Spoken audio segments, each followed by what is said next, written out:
ఎన్ని ఆటంకాలు ఎదురైనా ధీటుగా ఎదుర్కొని రాష్ట్రాన్ని స్వర్ణాంధ్రప్రదేశ్గా తీర్చిదిద్దుతామని సీఎం చంద్రబాబు స్పష్టం చేశారు.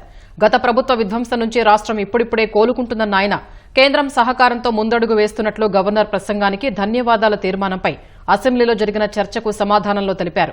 మే నెలలోనే తల్లికి వందనం అందిస్తామన్న సీఎం త్వరలోనే రైతు భరోసా నిధులు సైతం రైతుల ఖాతాల్లో వేస్తామని తెలిపారు.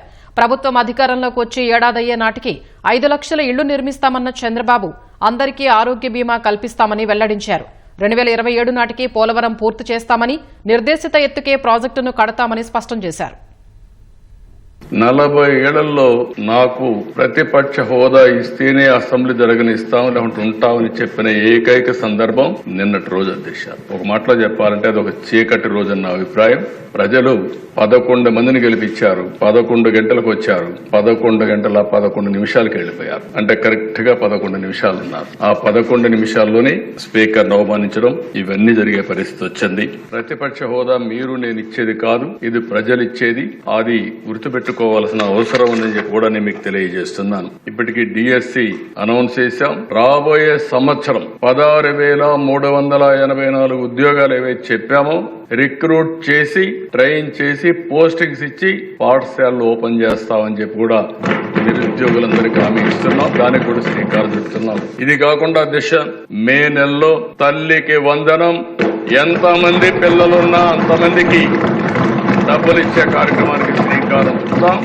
ఇంకో పక్కన Rythu Bharosa next instalment government of India ఇస్తుంది. దాంతో జమ చేసి 3 ఇన్స్టాల్మెంట్స్ లో ప్రతి ఒక్క రైతుకు కూడా రైతు భరోసా కింద 20,000 చెప్పాం. దాన్ని ఫుల్ఫిల్ చేస్తామని చెప్పి కూడా నేను తెలియజేసుకుంటున్నాను. రాష్ట్రంలో ఉండే అందరికీ 2,50,000 వరకు ఇన్సూరెన్స్ ప్రీమియం పే చేసే బాధ్యత ఈ ప్రభుత్వం తీసుకుంటాం. 2,50,000 రూపాయలు ఇన్సూరెన్స్ కి ఇస్తాం. దానిపైన వచ్చేది మొత్తం వైద్య సేవ కింద ఎంత ఎన్టీఆర్ వైద్య సేవ కింద 25 లక్షల రూపాయల వరకు అందులో ఇస్తామని చెప్పి మీకు తెలియజేస్తున్నాను. ఇప్పుడు మళ్లీ గర్వంగా చెప్పగలుగుతున్నా 2027 డిసెంబర్ కి పోలవరాన్ని పూర్తి చేసి జాతికి అంకితం చేస్తాం. దాంట్లో అనుమానం లేదు. ప్రధానమంత్రి గారిని మనస్ఫూర్తిగా అభినందిస్తున్నా, కేంద్రాన్ని అభినందిస్తున్నా.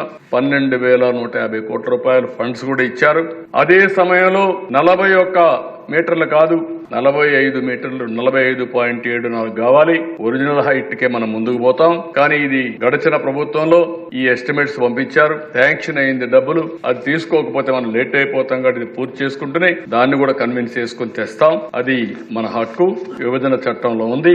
అది సాధిస్తామని చెప్పి కూడా నేను మీకు తెలియజేస్తున్నా. పోలవరం బనకచెర్ల నదుల అనుసంధానంలో భాగంగా దీన్ని నేను ప్రపోజ్ చేస్తున్నా. 3 బిట్లుగా అన్ని మార్గాలు ఆలోచించి కేంద్రం రాష్ట్రం అవసరమైతే ప్రైవేట్ పార్టీతో కలిసి హ్యామ్ మోడల్ కిందైనా సరే ఇదైతే రాయలసీమకు గాని ఉత్తరాంధ్రకు గాని రాష్ట్రానికి గాని వాటర్ సెక్యూరిటీ వస్తుంది. ప్రతి ఒక్క వ్యక్తికి గ్రామీణ ప్రాంతాల్లో 3 సెంట్లు భూమి ఇంటి జాగా, పట్టణ ప్రాంతాల్లో 2 సెంట్లు ఇంటి జాగా ఇవ్వడానికి కట్టుబడి ఉన్నాం.